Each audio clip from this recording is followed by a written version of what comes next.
Good morning to everyone. Good morning to Senator Bongbong Marcos. This is another breakfast natin. Good morning. Senator, we call it the Pandesal Forum because Kamuning Bakery Café, 76 years old na, is well known for its Pugon-style bread, Pandesal, and other our forum, Senator, focuses mostly on socio-economic issues. Gut issues, so our Pandesal issues. And we're very fortunate to have the senator here. I think he's the most popular and the most interesting and the most experienced of all the vice presidential candidates. I'll shortly introduce the senator, then he will say a few words. After he says a few words, our panelists here, I will introduce the panelists. They will ask questions, and then the media would be free to ask questions. I will introduce first the panelists here. We have three guest panelists, very distinguished panelists, Senator. Si Ms. Tina Arceo Duplao is the business features editor of Philippine Daily Inquirer. Sulit namin dito. Very good editor, very good person. Okay, very early on. And then we have two very respected educators, Senator, from two of the largest schools in Quezon City. Si Dr. Cynthia Pindadi here. Si Dr. Pindadi, Senator, is the principal of the oldest public school in Quezon City, Quezon City High School, where Chief Justice Mario Lourdes Sereno is a graduate. She used to live here to buy bread as a kid. And then a former educator of the same school was recently promoted as the principal of Flordo Ilagan High School in Quezon City, Ms. Gina Roseno. They will ask some questions about public school welfare, teachers, education. Sila naman about socio-economic issues. And then the media will be free to ask questions. You can ask all kinds of questions, but we prefer socio-economic and other questions, Senator. And we don't need to really introduce the senator, since he's not only the most famous vice presidential candidate, I personally believe. I researched also all the other vice presidential candidates. Si Senator Bongbong Marcos has the most experience of all, 25 years in public service in government. Former three-term outstanding governor of Ilocos Norte, former vice governor, former congressman, and many others. Welcome ho, Senator. Thank you very much, Wilson, at magandang umaga sa inyo lahat. And thank you for all being able to come and join us in this, well, I guess, pandisalan. Medyo bago ito para sa atin. Well, Do you like Pandesal for breakfast? yung original lang. Original. Original. Anyway. Ilocano longganisa. Thank you, Wilson, for that introduction, and good morning to our different panelists who have come to join us here. As I am sure, I have made known my intention for the upcoming 2016 election, and I'm sure that there are many questions that you have been wanting to ask me that finally I'm able to answer. So I think it's better that we leave it up to the panel and to the the media practitioners here to ask the questions. I have no significant announcements except for that I have scheduled my official, I suppose, announcement for Saturday the 10th in the afternoon. And we are looking at in Intramuros, a place in Intramuros. So anyway, I will be giving a media advisory to everybody for when we have finalized all the times and the venue, etc. At which time I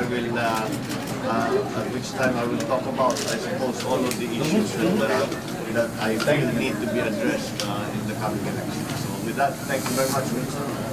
Thank you very much, Senator. Sinong mauna sa mga panelists to ask a few questions? The teacher first, the principal of the famous school, Dr. Cynthia Bidat, maybe in behalf of the public school teachers and about students. I think we know very well that we are into the K-12 and soon in 2016 we'll be having we are into the K-12 and the senior high school program. If elected or when elected, how would you address problems in education, most especially in the public sector? I think education, I think, is one of the areas where we have fallen behind. We have not been, of course, the obvious areas that we need to be addressing are not only the quality of the teaching, of course, the number of school buildings, the quality of the supplies that we are providing our students, but also what seems to be lacking is a support system that we need to have in place for our teachers. At the heart of it, the educational system depends upon our teachers. The quality of our teachers is the quality of our students, which I would take another step further. And we always say, ang kabataan ng pag-asa ng ating bansa. Sinasabi natin, kung hindi maganda ang pagkaturo sa ating mga kabataan, ay hindi magiging maganda ang ating kinabukasan. So it's that, for me, it's that simple. And I also, for me, this, it is, I think, the most, in my view, education is the most important and the most valuable service that government should provide to our young people, especially to the country. So, in the specific area of the K-12, sa palagay ko ay marami pa tayong kailangan pag-isipan ng mabuti kung paano pag-implementa ng K-12. Although K-12 seems to be a good idea because kung minsan nangyayari ay ang ating mga nagtatrabaho, lalo na sa abroad, pagka dumating sila, sinasabi kulang ang training ninyo ng 2 taon. So that is something that will help our people get jobs and to compete in the global labor market, which is of course very important. However, the implementation has become a little bit of a problem, not a little bit, a big problem. Because sa ngayon, although we hear from the DepEd that we no longer have any,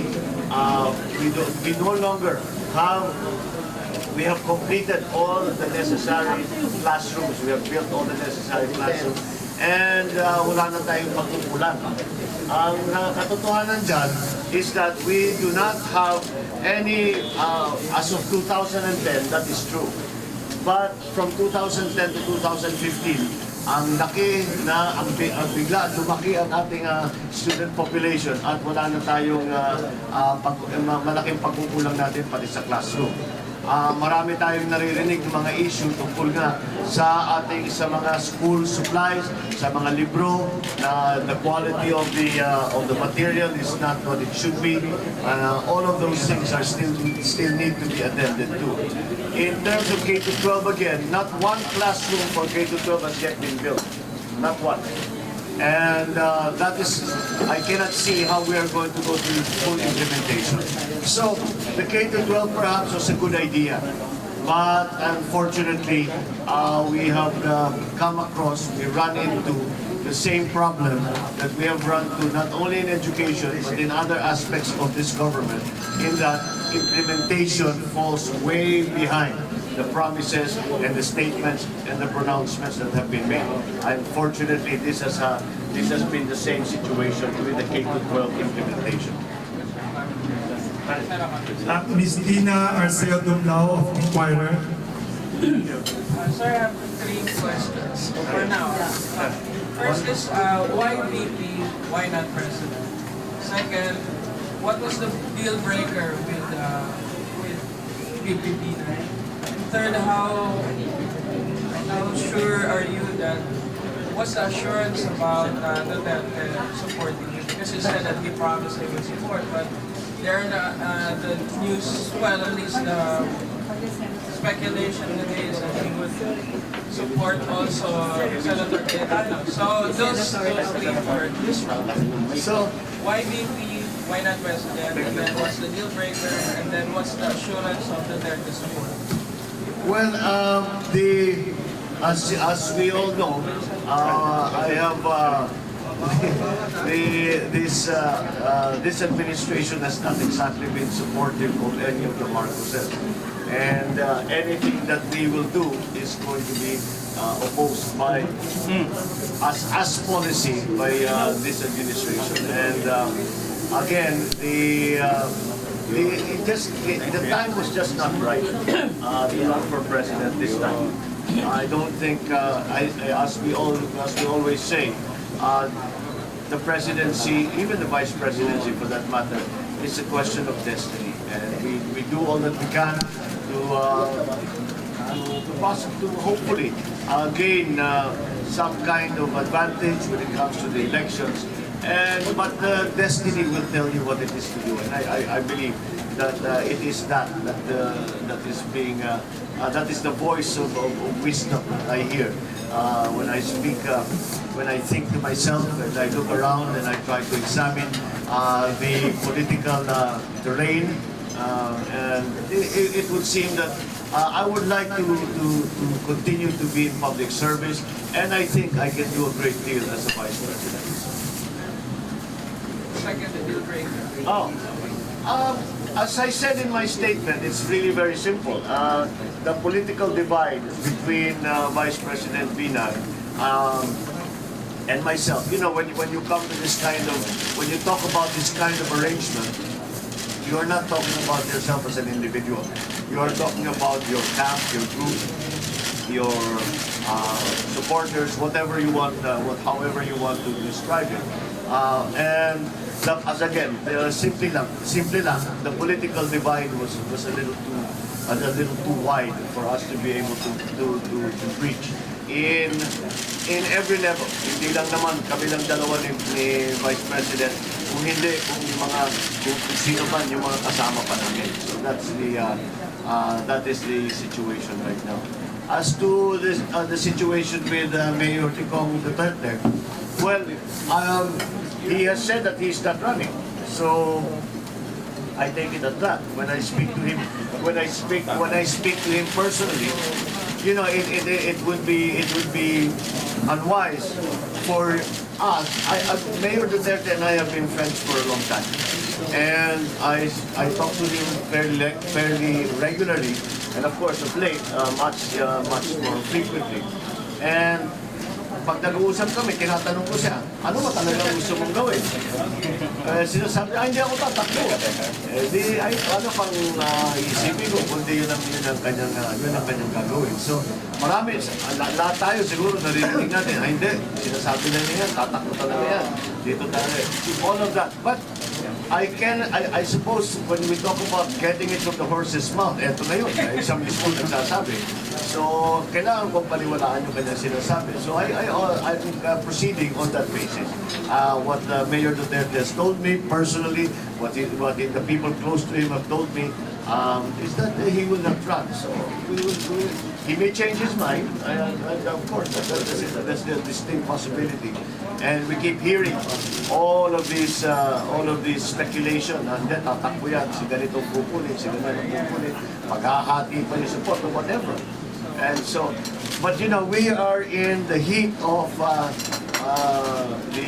before filing, I guess there's that very heated period where everybody's speculating what everybody else is doing. So I try to take all of this news, lahat ng mga balibalita, lahat ng mga haka-haka. I always try to take it with a grain of salt and just have a plan of my own and proceed on that basis. If something else happens, we will adjust. We will be able to take that into account. But until it happens, we have to assume that the mayor is telling me sincerely what his plans are. So we have to take it on that basis. Yep. phone-in question. Quieter pa rin. Sorry, ako lang if you're gonna run for VP, well, you are gonna run for VP, win. What is your platform? What's your priority list? And I guess, are you really sincere about helping the market? Because although the sins, so-called, the father cannot be visited by the son. Is it a burden or a help to be a Marcos? Which one is the time? Well, Platform and then again, on the detailed the more detailed reasoning behind my campaign and my candidacy, yun na nga, siguro pagdating ng Sabado, may papaliwanag ko na mabuti yan, that we formulate it in a way that is that I can easily explain and is easily understandable, and will give light to the reasons why I have embarked upon this campaign. And am I sincere in helping the country? If I am not sincere in helping the country, I would not have gone into politics at all. I do not know, my history is well known to everyone. And when I was younger, umiiwas ako sa politika. At lahat ng pwede kong gawin para umiwas sa politika yung ginawa ko. Pero ang bagsak ng buhay, hindi mo masasabi kung saan sa kadadalhin. And but life brought me back to the life of politics. That's why here I am. But again, at any point, thank you. At any point in that time, kapag sinasabi ko, wala, hindi ako tumulong. Bakit ko ba gagawin ito? Ang gagawin ko na lang, magnegosyo ko, mag-private life ako, intindihin ko lang ang sarili ko, intindihin ko lang ang pamilya ko, and intindihin ko lang yung sarili ko, intindihin ko lang yung pamilya ko, intindihin ko lang yung mga malalapit sa akin, bakit ko pa iisipin ng ganito. At hindi naman siguro, kahit naman sino masasabi, hindi naman madali ang buhay ng politiko. At bakit matitiisin yun? Dahil ang turo sa amin, na aming pagkakaalam, kami ay nandito upang magsilbi. And that has always been the culture in my family. That has always been our understanding. That we are here to serve. And that is the continuing motivation that I have. And I continue to think that way. And I might be naive. But maybe it is time to return to that kind of very fundamental understanding of why we are in politics, why we run for political office. And that is not because we want to do better for ourselves. Madali magkaroon ng maginhawa na buhay. Hindi nakapapit, wala nang gulo, wala nang no more uncertainty. But why do we continue to do this? Because in my heart of hearts, I truly believe that I was put on this earth to serve, to be a public servant, and that's what I will continue to do until the day that I die. And that is the reason for my existence in my belief, and that is why I'm doing it. And the other question, burden or blessing? Which one? Marcos, being a Oh my God, the greatest blessing. You think somebody who... No, it's the greatest. For me, I still consider myself the luckiest person. I am the luckiest person that I know. And being a Marcos is part of that. And I am very happy that I was born into the Marcos family. And I congratulate myself for picking my parents very well. So, but no, I have never felt it to be a burden. I have only felt it to be an advantage, a blessing. And I am very thankful that I am a Marcos. The other principal, Miss Gina Rosena has a question. Naimbag na bigat. Ako po ay isang produkto nung study plan ni former President Marcos. Ang tanong ko po, dahil mai-elect kayo na Vice President, paano po natin may pagpapatuloy ito upang mas marami po ang makikinabang na kagaya ko noon na walang kakayahang makapag-aral sana kung hindi dahil doon. Ang problema kasi, nawala na yung polisiya ng pamahalaan na magkaroon ng malawak na scholarship plan, gaya nung nabanggit ninyo. Hanggang ngayon, marami tayong nakikita, marami tayong kilala na tinatawag ng Marcos Scholarship. Dahil, yun ang Marcos Scholar. Yun dahil kailangan na magbago ang polisiya at saka pagka-prioridad ng ating pamahalaan sa tungkol sa edukasyon. We must do much better. I remember in the past, we talked about a 98% literacy rate in the Philippines. We talked about the highest literacy rate in the Philippines. All of this, all of the beginnings of the OFW was because our people, our workers were very well trained. We do not have that kind of policy right now. We do not have an a national policy where we are going to focus on education, and we are going to focus on certain types of education that are going to be most useful for our countrymen. And I think that is something that we have to return to. We do not have a policy, an educational policy per se, for that matter. We only have these pasulput-sulput na mga sasabi, magtatayo tayo ng classroom, magkakaroon tayo ng K-12. Pero pagka after ng announcement, wala nang nangyari. Kaya kailangan natin talagang gawing totoo ang ating polisiya sa edukasyon para nga maibalik natin na lalo na ngayon, globalization na, ang labanan, ang competition is in the global market. We have to bring our people to that same level. Never mind, not only the OFWs, but even the locals, because ang ating the product of the work must be of equal quality or better than that of our foreign competition. And that is something that we are not addressing properly. And I think a widespread scholarship program that rewards those underprivileged but deserving students and gives them an opportunity to actually study what they want and to take their scholastic career as far as possible. That is something that we do not have now, and that is something that we have to reinstitute.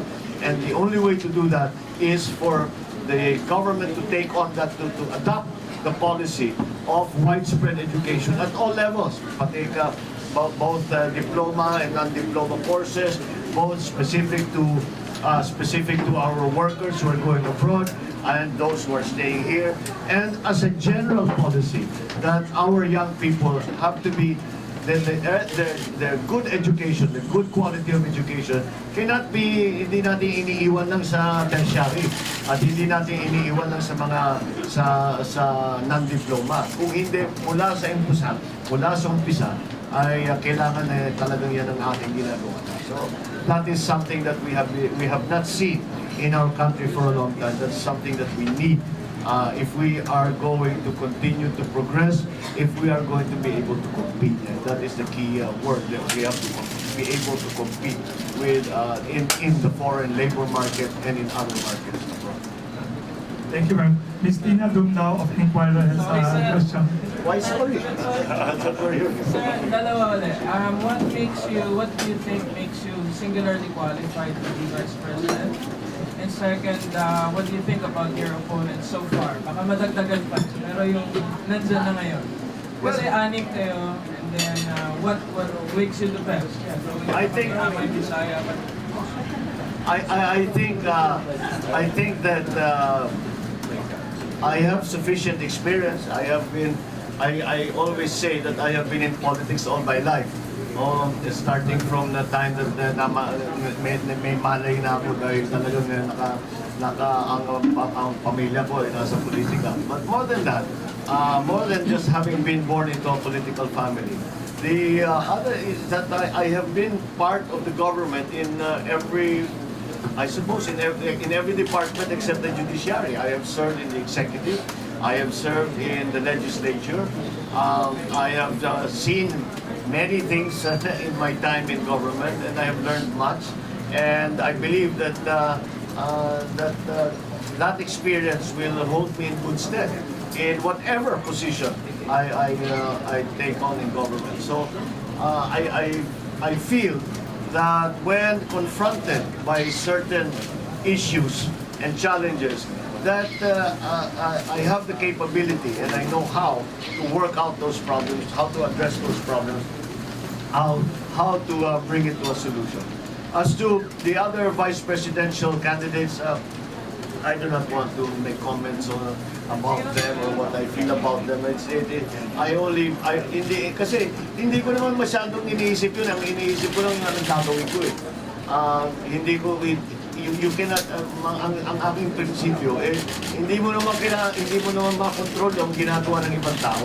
Ang makokontrol mo lang yung ginagawa mo sa sarili mo. So, gagawa mo ng plano, susundan mo, o may mangyari, we will adjust. Pero that is not, it's not very useful to be sitting and trying to think of what your opposition will do next or what is going to happen. Basta gawin mo lang yung sa palagay mo tama, and I think that will bring I'm sorry. How are you in the Senate? The Senate is, Nagtatanungan ka ba? of course, the Senate is a very collegial body. At lahat kami doon ay... Nahihirapan kayo, sir. Ha? Mga nahihirapan kayo. Hindi, walang ganun. Siguro lahat ng mga senador siguro naman matagal nang nasa politika at alam naman namin lahat na wala namang silbi yung mga ganong klaseng pensionalan. We are striving for different positions.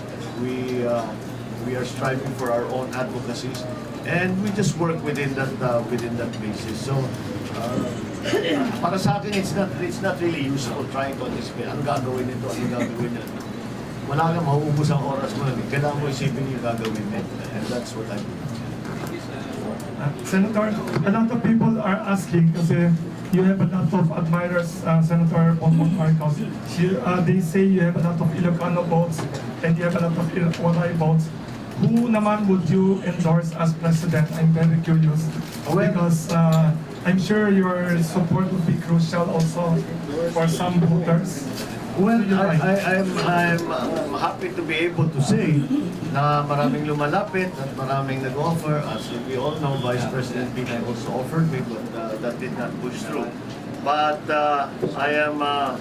I am happy to be able to say that, as I said, that people who are planning to run for different positions have offered their support.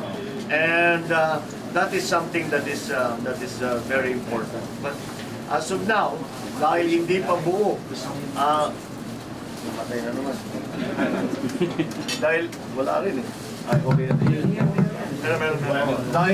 Dahil hindi pa buo ang lahat ng like Mayor Duterte is not, we're still speculating if he's really going to run or not. But I operate on the basis that he's not going to run because that's what he told me. So,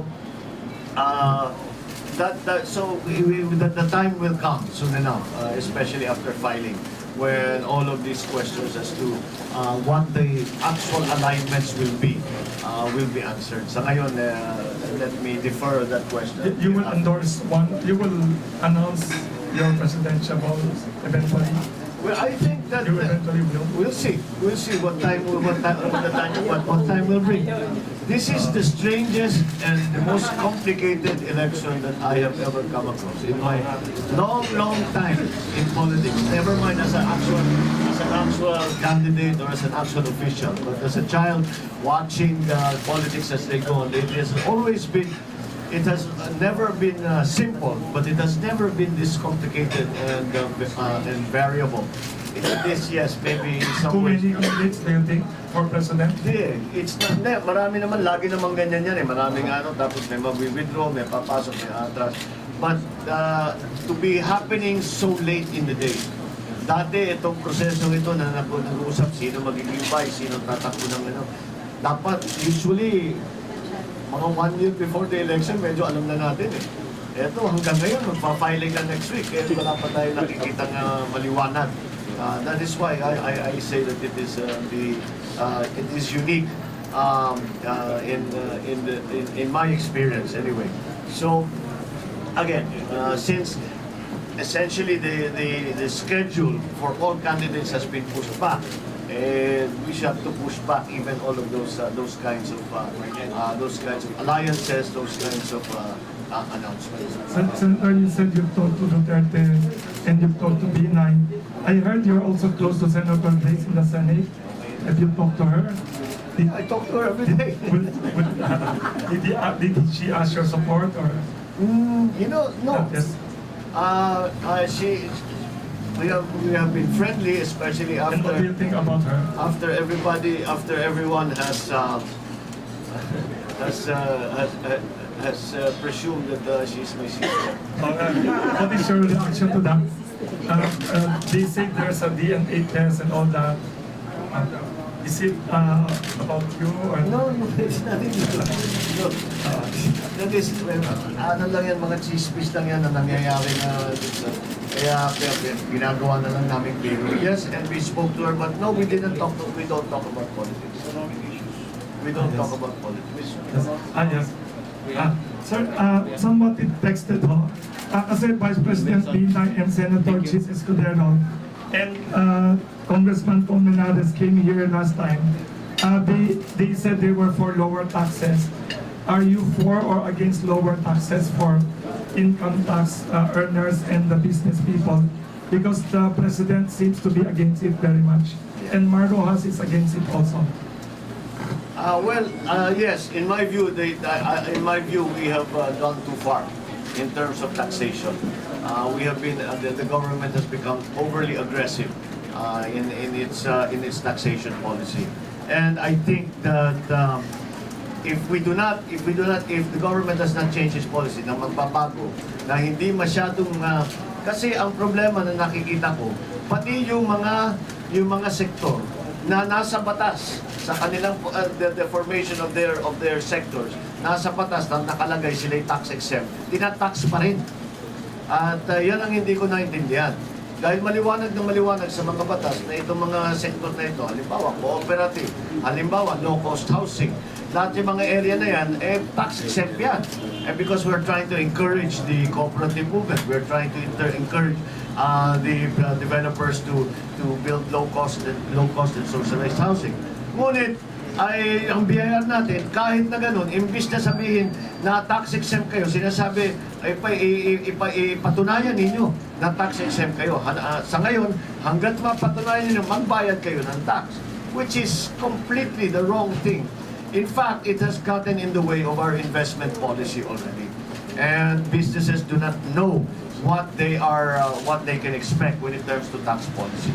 And kasama doon, ang balita na sinasabi na merong sa appropriated funds ng gobyerno, may 800 billion na hindi nagamit.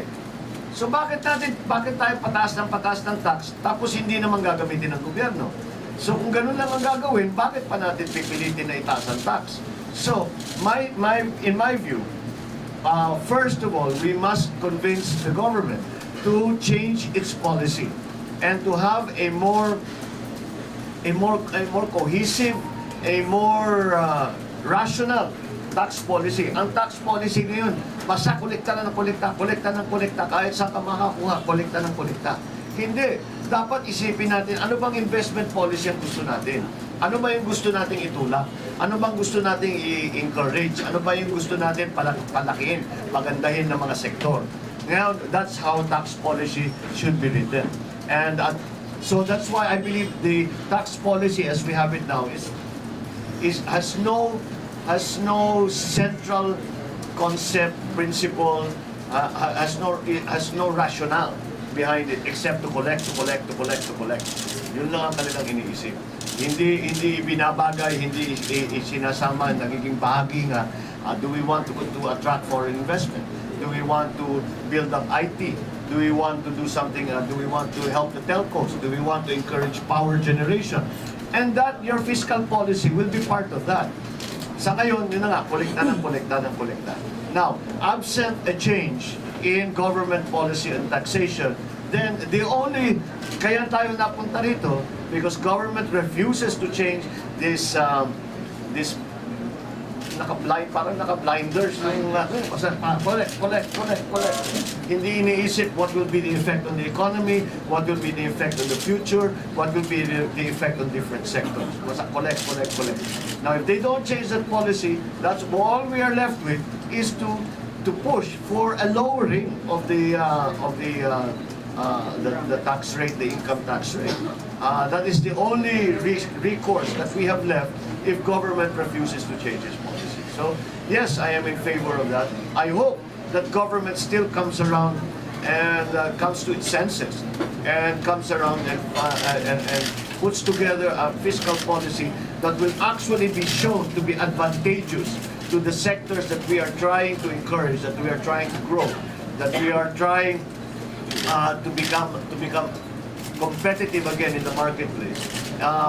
Unless they do that, since they do not want to do that, and every proposal that has been made, that the tax policy, the fiscal policy of the country be made more rational.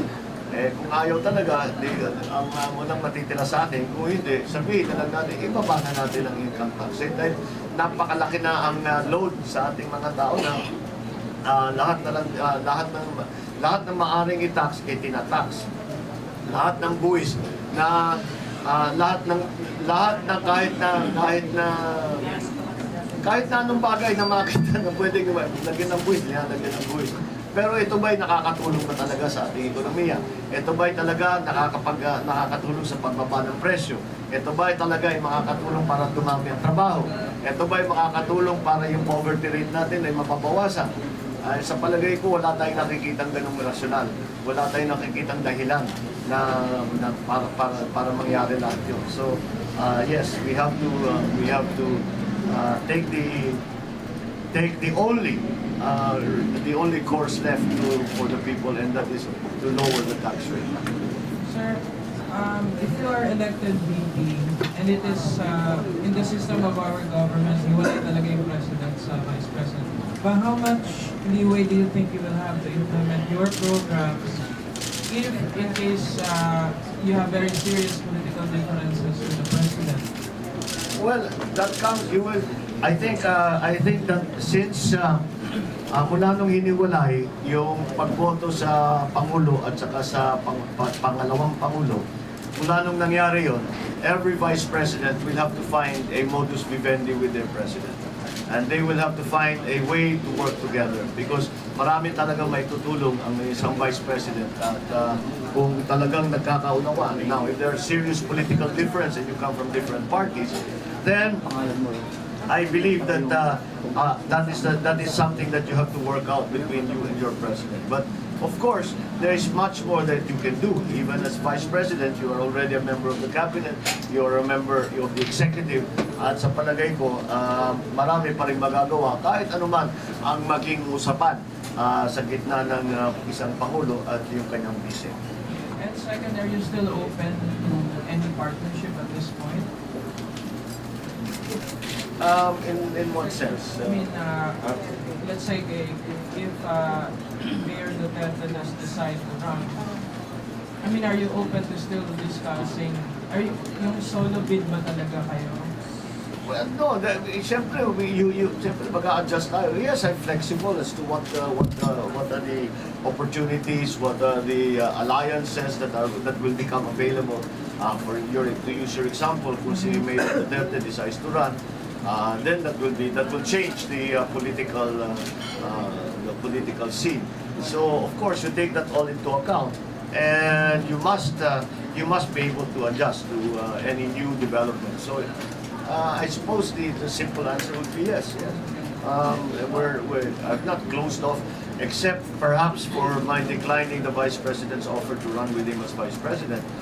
Except for that, maybe. But you know, matagal pa eh. Even after filing October, we still have November, December, January, February, March, April, May. That's 6 months. And siguro, alam naman natin dito sa Pilipinas lalo, 6 months parang That is like a lifetime in politics, especially pag nandito na tayo sa campaign period at saka sa election period. Sir, speaking of the campaign period, on a pragmatic point of view, I mean, how are you going to finance your campaign on your own? Where's the money going to come from? And what party will you get just the logistics tayo yan? Well, we have many friends who have offered their support, both financially and in other forms. We of course looking to them to continue that support. So sa palagay ko, kung nag-agree naman sila sa ating advokasya, sa ating paniniwala at kakayahan, ay magiging tuloy-tuloy naman ang kanilang magiging tulong sa atin. So that is something. Of course, it is always an issue because elections have become more and more expensive as time has gone on. So we will continue to depend on our friends and supporters for the financial support that we will need in this national election. Thank you very much. Sige, one more question sa panelists, then we'll open to the media. Dr. Vidal. You had a lot of programs in Ilocos Norte. You brought it into the international level by putting up control divisions. Then you have your wind technology. You looked into the cooperatives for teachers and farmers. And also the Philippine Youth Commission. What program in Ilocos Norte would you bring to the national level if and when you win as Vice President? If all of them, they are all necessary. We know that the agricultural sector in the Philippines we have not seen an agricultural policy in the Philippines in the last few years. Walang naitutulong sa ating mga magsasaka, wala tayo nakikitang pagbabago at pagpaganda ng sektor ng agrikultura, at ito ang pinagpapasihan ng ating ekonomiya. Sa aking pananaw, kung hindi matibay ang sektor ng agrikultura, hindi maaaring maging matibay ang ekonomiya. And it will always be imbalanced unless the foundation of the agricultural sector is something that we attend to. I always quote this very simple statistic that the irrigable areas in the Philippines today in 2015 is smaller than the irrigable area of the Philippines in 1986. In other words, since 1986, walang natagdagan na bagong irigasyon na sistema, walang natagdagan na areas that are irrigated. Alam naman natin, pagkadating sa agrikultura, ang unang-unang dapat natin tignan ay ang patubig. Ngayon, hindi lamang sa walang pagbabago, walang bagong itinayo, walang bagong ilinagay na irrigation system. Yung pang nga nasisira ay hindi na inaayos. Kaya naman, hindi natin maabot-abot yung tinatawag na self-sufficiency. But that is a problem that we see because, again, we do not have an agricultural policy. There is no plan on how to make our farmers and our agricultural sector competitive, especially with the upcoming ASEAN integration. That we always hear every year. Sasabihin, this year we are going to achieve self-sufficiency. Less than a month later, they will say, oh, we're going to import rice more than the last year. So, walang nangyayari. That is why agriculture is still for me very, very important. And the unfortunate thing is that 60 to 70% of the people who are living in poverty are in the agricultural sector, which is a very clear indication of why that the agricultural sector has been completely forgotten, and we have not done anything for that. The other big program that we have was in tourism, and that is something also that we have to look into because it is a simple. Ang dali-dali, ang ganda-ganda ng Pilipinas, ang bait-bait ng mga Pilipino. It is an industry that we can immediately do very well in. But again, the infrastructure that is going to help that has not been available. We are talking, the aspiration is that tourism will reach 10 million a year. We are stuck at 4.3 million. Why? Because our airports cannot take more. Our ports cannot take more. Our all the infrastructure simply cannot take more. And we have not actually done anything to encourage tourism. So those are the two main projects that I had in Ilocos Norte. The third one you speak that has caught people's attention is the wind power. And that is also something that we can see that we have to be thinking about things like wind power because ang Mindanao may brownout na. Ang Visayas may brownout na. Dito sa kahit na dito sa Luzon, nagkakaroon na rin ng brownout. Nagkakaroon ng nakakaproblema sa hindi lang sa kuryente. Ang sa foreign investment, sinasabi ng mga foreign investor, papasok sana kami sa Pilipinas, pero ang problema, ang mahal-mahal ng kuryente ninyo, nagpa-brownout pa. Doon na lang kami sa ibang lugar. So, there has, again, been no policy. There has been no plan on how to upgrade our power generation, our power distribution. There are many problems kung bakit napakataas ng ating presyo. And that has been evolving over so many years. The cooperatives and their relationship with the NAPOCOR, with the NEA, has evolved not in the best possible way. That's what has caused all of these problems. So these are the areas that I think we have to look at. But balikan muna natin, these are specific areas that I focused on when I was in Ilocos Norte. But balikan natin yung mga basics, yung mga utilities, our telecommunication, I think everybody here, nararamdaman ninyo, bagal-bagal ng internet, ang ating mga telepono, ang daming nag-drop call, ang laki-laki ng charges, ang daming mga hidden charges, kung ano-ano. Hindi natin inaayos yan. Pero kailangan na natin gawin yan. And the peace and order, we are constantly being told. I read a survey the other day, ang number one issue ngayon sa tao ay drugs. Simple lang yan. That is the number one issue. And why has this happened? Because the peace and order situation ng ating kapulisan is not supported enough, is not monitored enough. Dapat natin silang tulungan pa. At talagang bigyan ng gamay kung paano kanilang gagawin. These are the simple issues.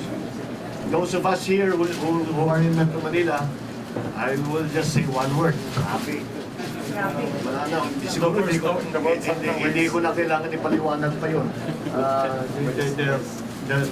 And yes, and never mind the ranking that we are the worst in the world. But the estimate that we are losing 2.4 billion pesos every day because of the bad traffic. Now you cannot, no, but not any country can afford to be throwing away that kind of money for no good reason. And why? Wala na namang plano. Walang plano para sa ating mass transit system. Ang sagot lang naman dyan ay mass transit system. In other countries, makikita mo, pag pumunta ka, sumakay ka ng kanilang sa Hong Kong, MTR ang tawag, sa London Tube ang tawag.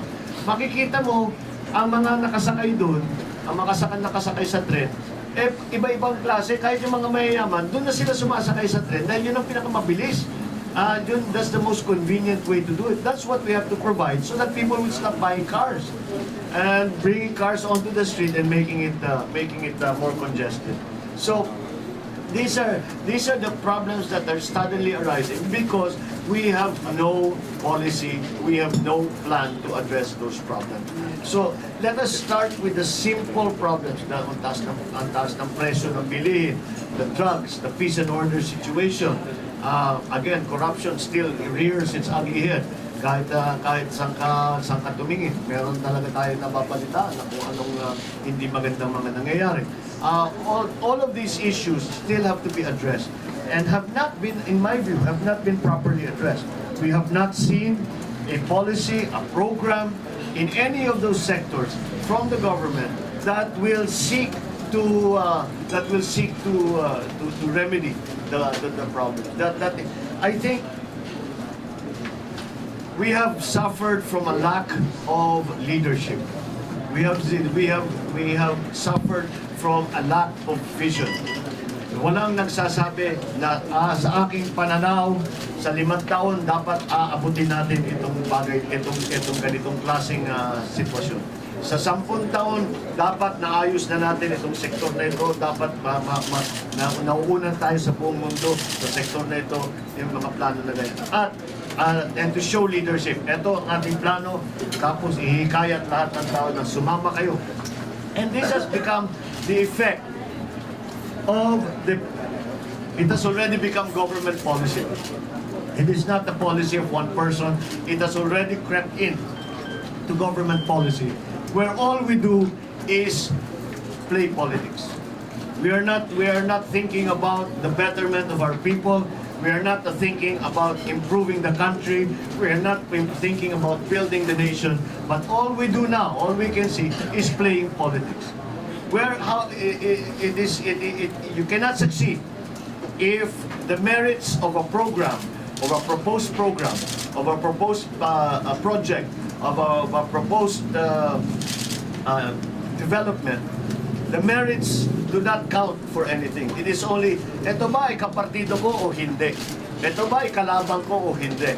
Kung kapartido ko, kahit pangit yung sinasabi niya, okay, kukunin natin yan. Etong ngayon, kung hindi ko kalyado ito, kahit maganda yung kanyang sinasabi, hindi pwede yan.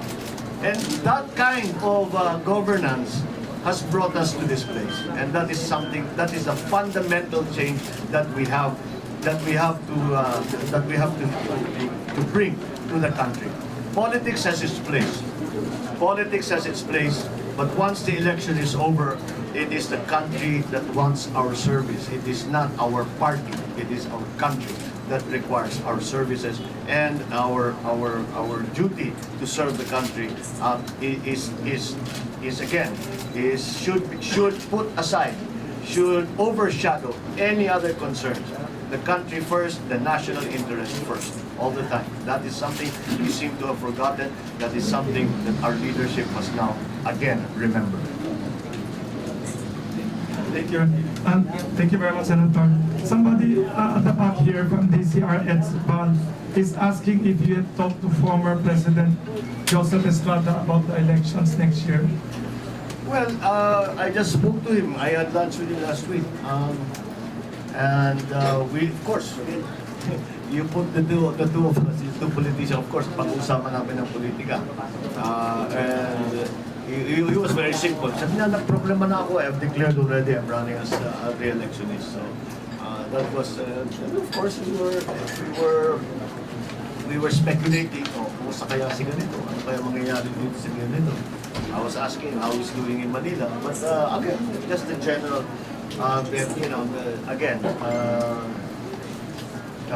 our President Mayor is somebody that I have known for a very long time. A very, very long time. Matapa ko, kilala ko na siya.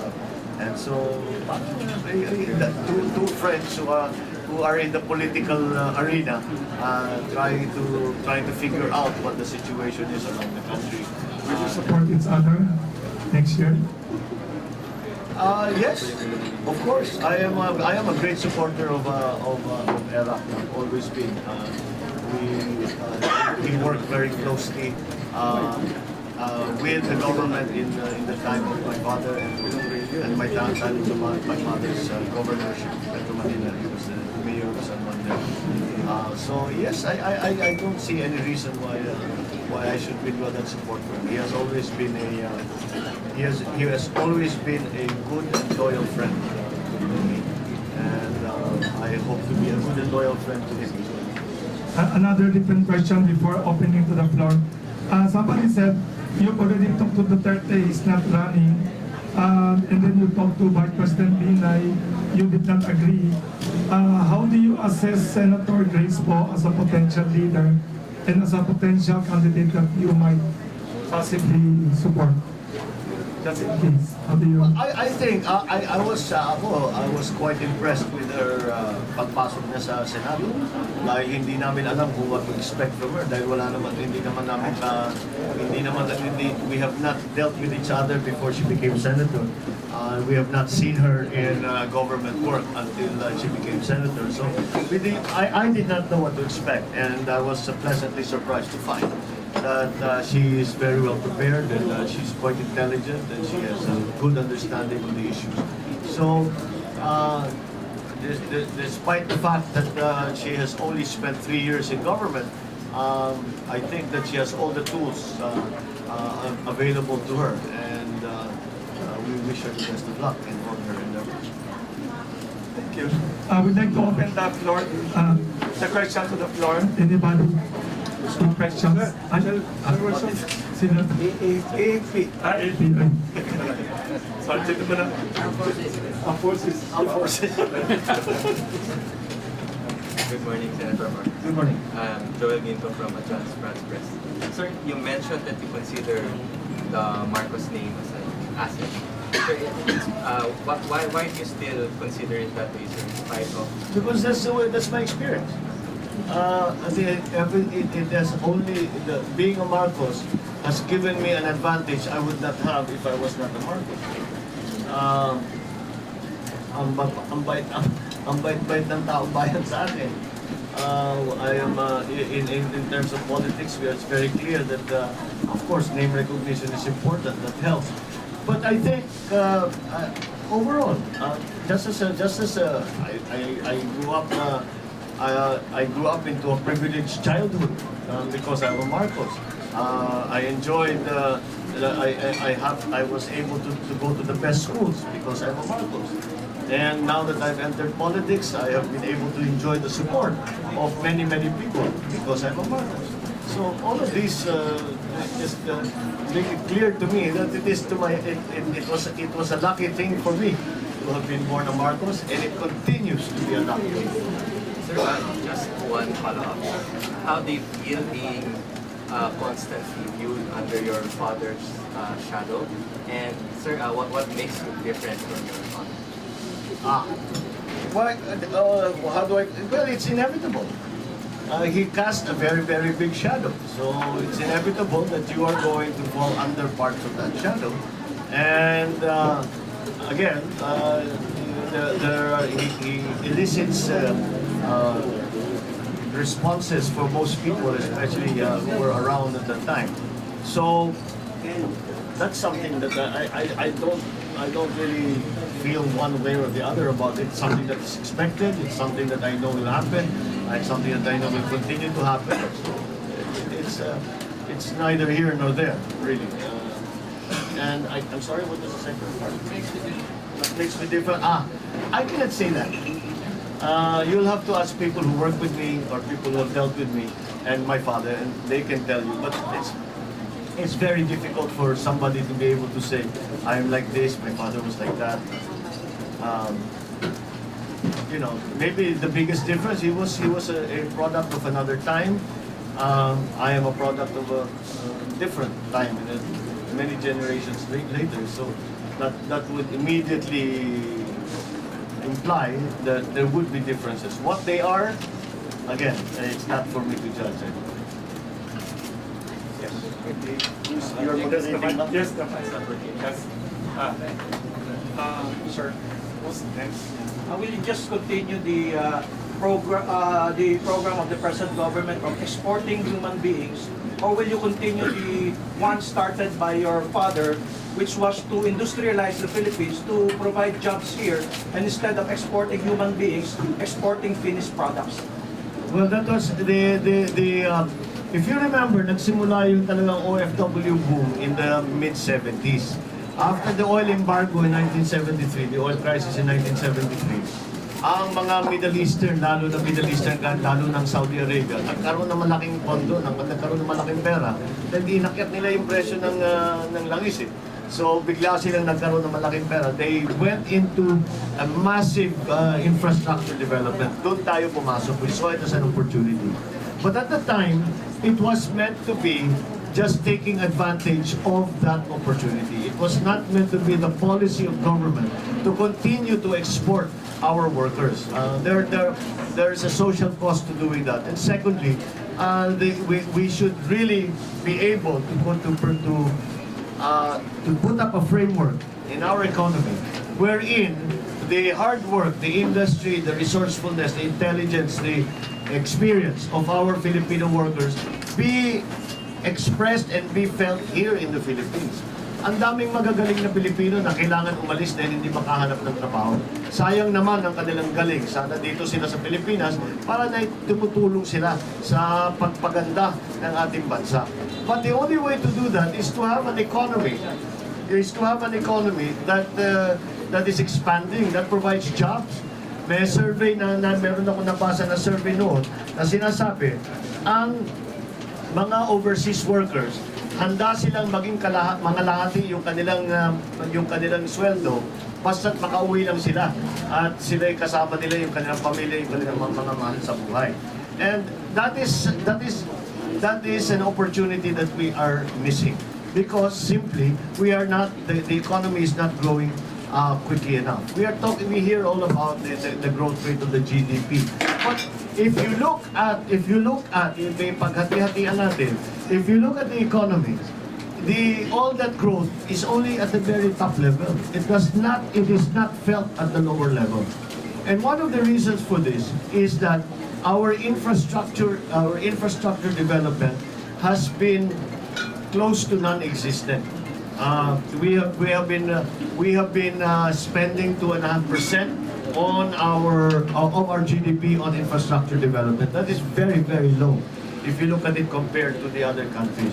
And it is only through infrastructure development that economic activity will grow. It is again the structure that government provides so that dumami ang economic activity, dumami ang mga papasok sa negosyo, lalaki ang mga trading. The one area, for example, just as a perfect example, is manufacturing. Wala na tayong manufacturing dito sa Pilipinas. We have completely given up on manufacturing and industrialization. How can you industrialize if you do not have sufficient power? How can you industrialize if your ports are congested? How do you industrialize if your airport is congested? How do you industrialize if you do not have sufficient training for your people? How do you industrialize if you cannot bring in foreign investment? All of these aspects have again been ignored and have again been allowed to degenerate, to deteriorate to the point now that madalas ako maging ninong sa kasal. And lagi ko sinasabi to sa mga newlywed, alam nyo, ako seryoso ako, ninong, what do you want me to do to help you? Almost 8 out of 10 ang sagot sa akin, tulungan nyo kami makahanap ng lugar sa abroad, magtrabaho sa abroad. Nakakalungkot yun eh. Because ang nakikita ng mga bata na bagong kasal, ang nakikita ng napag-asa nila para sa kanilang magandang buhay ay mag-abroad.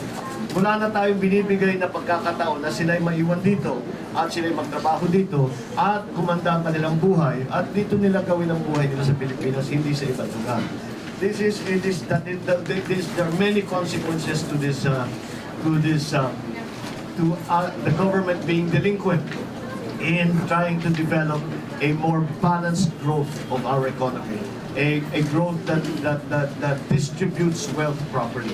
Yan ang nagiging problema natin. The distribution of wealth in our economy is very, very poor, and government has not done anything to improve it. Marami tayong napabalita, naririnig natin yung CCT, lahat yan, ang laki ng 85 billion ang ginagastos bawat taon. Hindi nag-i-improve ang poverty level, hindi nag-i-improve ang educational level, hindi nag-i-improve ang health. So, saan napunta yung pera yun? Bakit hindi nakikita yung epekto? So, we have to think of something else. We have to think of better ways to handle the problem. Follow-up question, sir. How will you ensure that you will not be cheated? That is, you just have to do the hard grind and have a presence in as many places as possible. Hopefully, even in per precinct.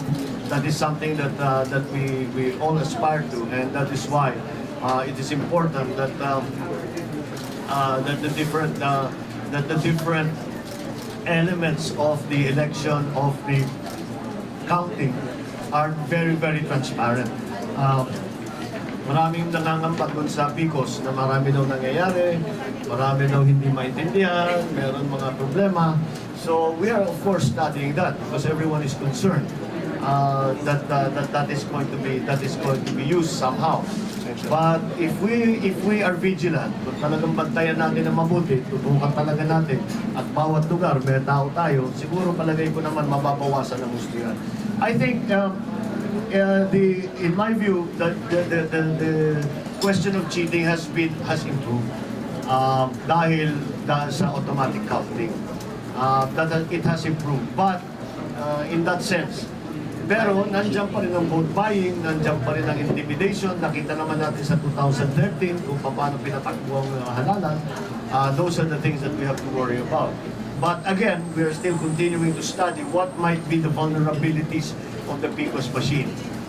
Sa ngayon, it's not yet clear exactly what the PCOS machine is going to be, how it will be handled, what it will look like. There's no simple answer to that. Kailangan bantayan ninyo all the way from the entire electoral process, that we have to be vigilant, we have to watch very carefully, and you have to field people na alam ang gagawin pag nagkakaproblema, marunong tumingin at makikita kagad kung hindi maganda ang mga patakbo, kung may mga problema, may mga nakikita na may sumusubok, all of these things. So there's no simple answer to this. What we have to do is to be vigilant and to try and have everyone to be very clearly, have everyone, as many of your people as possible, watching. But again, I mean, the surveys, that's why the surveys also serve a purpose. Because pagka naman nagbago, malayong-malayo sa survey yung naging resulta, talagang makikita natin baka nagka-problema na. But this is, of course, it is something that we are watching very closely. Of course, it is something that we are trying to remedy as much as possible. But I think that we will be able to do it basta't bantayan ng mabuti. Hindi lamang ng grupo ko, hindi lamang ng mga ibang partido, kung hindi pati na yung mga NGO. Thank you. Thank you, Senator. Somebody at the back asking, when will you declare candidacy? Sabado daw, Saturday, this Saturday. Ms. Dana Baklan of GG Press at the back is asking, what are your approaches to problems in foreign policy daw? What would be different or... Well, first, have a foreign policy. That's the first thing you have to do. You should have a foreign policy. We have no foreign policy. Wala tayong plano. Basta't yung ginagawa natin, halimbawa, I'm sure foreign policy, number one question is China. The number one concern is China. We have begun to make our case in the adjudication in the UN, which is a good thing, para masabi naman natin kung ano sa palagay natin ang talagang katotohanan. But we have not done anything else besides that. So foreign policy, we have to decide, ano ba talaga ang ating gustong gawin? Where are we? Hindi naman, alam mo, for example, in the case of China, ang foreign policy medyo komplikado because you're talking about geopolitics, you're talking about forces outside of the country over which you have absolutely no control. And that is why the Philippines, we are in a very, very strategic place. Ang nakataon, swerte ba o hindi, pero nandito tayo sa West Philippine Sea, napaka-importante na West Philippine Sea para sa mga malalaking bansa, kagaya ng China, kagaya ng Amerika, ngayon kagaya ng Japan. So lahat yan, kailangan pag-aralan na mabuti. At kailangan lagi natin isipin, ano ikabubuti ng Pilipinas? Huwag natin sasabihin, basta sinabi ng Amerika, ay susunod tayo dyan. Basta sinabi ng China, susunod tayo dyan. Hindi, isipin lang natin, ano ikabubuti ng Pilipinas? And in my view, what we need to do is to be more proactive. Huwag lang natin antayin. Huwag natin antayin na yung ibang tao, ang UN, ang mag-ayos ng problema natin. Yung mga Amerikano ang mag-aayos ng problema natin. Ang China ang mag-aayos ng problema natin. Ang kailangan natin, unang-una, isipin natin, ano ba ang posisyon ng Pilipinas when it comes to geopolitics? When we talk about strategic geopolitics, what role do we in the Philippines want to play? Now, that will dictate our policy. And from there, we move on and try to implement that policy. Sir, follow up, what is your position on EDCA? And what is your position on China's claims? Do you favor a multilateral discussion with the claimants of the South China Sea or a bilateral discussion with China? I say try everything. Try everything. We have to solve this problem. We have to solve this problem. If you can, the one thing that I've noticed pero hindi na puna ng ating DFA, parang hindi na puna ng ating gobyerno. For the first time, sinabi ng ambassador from China, sabi niya, we should meet, we should have bilateral talks under the framework of international law.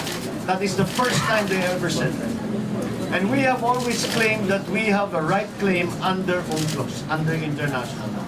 Ang sinasabi ng China ngayon, 9-dash line lang, wala na ka tayong pag-uusapan, 9-dash line. Ngayon, may pagbabago. Hindi pa natin, parang hindi pa naunawaan ng ating gobyerno na may nagbago. And that is something that we have to take advantage of. So you want to pursue that bilateral? I pursue bilateral, pursue multilateral, pursue G2G, pursue private, pursue it all. Unahin na natin, simple lang. That diplomacy is not done in one meeting, na one instantaneous moment. It is done in small steps. It is done slowly. So let us first start with our fishermen. I'm sure we can sit down with the Chinese and say to them, ayusin natin itong problema natin sa mga mangingisda. Dahil bago noon naman, wala naman tayong problema. Yung mga Filipino fishermen at saka yung mga Chinese fishermen, they fish together. Magkasama sila. And pagka nagpapahinga sila, they will join they will eat together, they will drink together. And pagkatapos na, iwalay sila, they will go. Let us bring it back to that. That's one good step. At kawawa naman yung ating mangingisda. Dahil kung hindi natin ayusin yan, ano yung kanilang magiging hanap buhay? So, in my view, try everything. Try everything. You don't know what will work. Look, let's stay with China. Meron silang, sa Amerika, paano sila naging malapit sa Amerika, nagsimula makipag-usap sa Amerika? Ping-pong. Sino naman makakakala that these two great, huge countries would come together over ping-pong? Tayo nagsimula na lumapit sa China, basketball. Di ba? Hindi mo malaman. You have to try everything. Because it is a problem that cannot stay as is. We have to find ways to fix it. Hindi na naman natin basta pabayaan na natin sa UN yan, bahala na sila. O basta kung ano sabihin ng Amerikano, yan ang gawin natin. Hindi pwedeng gano'n. Kailangan isipin natin, ano ba ang talagang gagawin ng Pilipinas? Anong ikabubuti ng Pilipinas? What's the best way that we can navigate through this rather tricky, difficult situation? Sir EDCA? I'm sorry? EDCA. About EDCA, it is, I believe it's a treaty. And I am, the recommendation of our committee, I'm also in foreign relations with Senator Miriam, has been that we recommend that it be ratified first by the Senate. The problem is members of the Senate feel, many members of the Senate feel that it is in fact in all but the words used. But if you look at EDCA, it is actually basing. Nagbe-base ng Amerikano ulit dito. Are you in support of it? I am not in support of EDCA itself. I think because I think lugi-lugi tayo sa EDCA. Wala tayong nakukuha sa kanila. They're taking advantage that silang gumagamit sa atin. And I believe that it is not advantageous to the Philippines. I think we should continue to deal with the United States. They are traditional allies. They have been for 100+ years now. And certainly they are an important ally, and they are a friend to the Philippines and have been for many, many years. But I do not think EDCA is the best way to do that. Ana Stanislao in Philippines has a question. What were some of the issues you and Vice President Jojo Binay and his group did not agree on regarding political divide? Number 2 question ni Ms. Ana Stanislao. What portfolio in the cabinet do you want to hold should you win as Vice President? That's all premature. First, the first question.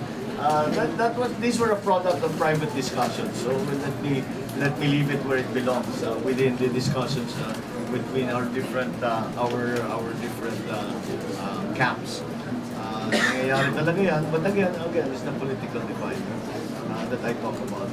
Wala, very presumptuous naman yung sinasabi na I want this brief, I want that sector, I want that cabinet position. Malayo pa tayo. Senator, you mentioned earlier about feeling fortunate about being born into the family, the Marcos family. I was wondering, sir, what are your thoughts about the martial law human rights victims who feel that the Marcos family should be made to answer for the crimes and abuses under the dictatorship? We have. They've been brought. Many cases have been brought to court, not only here but in the United States. But if you talk to people, they're not concerned about that. Filipinos are concerned about their lives today. We want answers. Why are there drugs in our streets? Why is the crime rate going up at an alarming rate? Why is our educational sector miserable? Why is the distribution of wealth not happening? Why are we government not doing anything about it? Why is there no infrastructure development? Why is there no agricultural development? This is what people are worried about, and that's what I will address. Ms. Dong Lao has a Sir, sa campaign trail, those will be the two issues lang that will be thrown at you. You know, the martial law and stolen wealth. How are you going to, that will be a constant when you go across the country. What's your elevator pitch? What happened in 1986 happened already. These things have already been decided. To analyze it belongs to those who are those historical scholars to analyze what happened and to make some judgments about what happened. But I am not an analyst, a historical analyst. I am a public servant. And all I look at is what people want from their public servant. What people are asking for from their leader. Very simple. A vision, leadership, a plan, a program, policies to improve their lives, policies to show to show that we are in fact trying to put the elements of a nation together. Not politics, not partisan politics, but actual solutions to the problems that ordinary Filipinos face every day.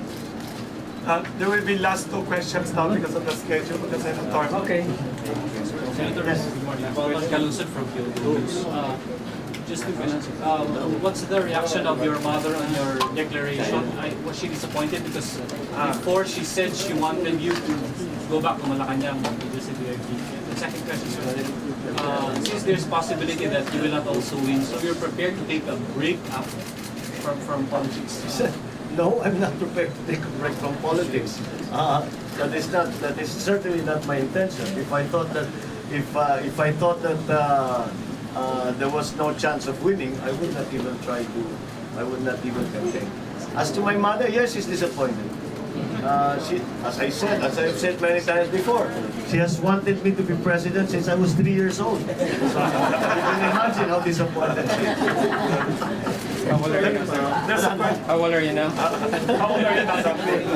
There's a question from Raptor.com, Ms. Ayi Makalaig there.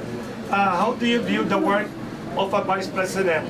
Vice President Binay said that a vice president under the Constitution does not exactly have a function. Sometimes it is considered a spare tire. How do you view the vice presidency? I think because of the change in our electoral process, na pinagkawalay ng ang president and vice president, the vice president is no longer what you would call a spare tire. And I think it really is up. I think it really is up to the person in that position. Ang traditional is yung binibigay ka yung housing, but then you become a cabinet member. Sa palagay ko, kahit hindi kayo magkapartido ng iyong Pangulo, ay marami ka pa rin magagawa. And I think just speaking out on issues, just studying the issues, just talking to people, and having advocacies, that makes sense to the people. Malaking bagay na yun. And again, you can effect change from within. You can effect change from within the executive department, and you can also take initiative. So, I think that yung sinasabi nga na spare time, palagay ko noon totoo yun. Dahil ang Vice President ay nandun para kung sakaling may mangyari sa Pangulo, they are there to take their place. But with the change in our rules right now, I don't think that applies anymore. I believe that it has become a much more important position than it used to be. And sa palagay ko, marami pa rin magagawa ang isang vice para makatulong sa bansa. If the President asks you to choose a portfolio, would you want which one? I'll wait until the President asks me to choose the portfolio before thinking about that. Okay, I think again it's quite premature. Hindi pa tayo nagpa-file. Tinatanong na natin kung ano yung magiging trabaho mo. But of course, I will seek to play as big a role as possible. What exactly that role will be, which will come down to the discussions between the two personalities. Okay. Thank you. We'll present. Before we end, we'd like to present the Vice President, the next Vice President, the Senator.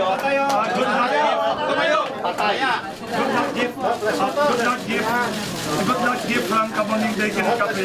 It's Pugon Bake Pandesal, sir. Good luck yan, sir. Maraming salamat. Thank you all very much.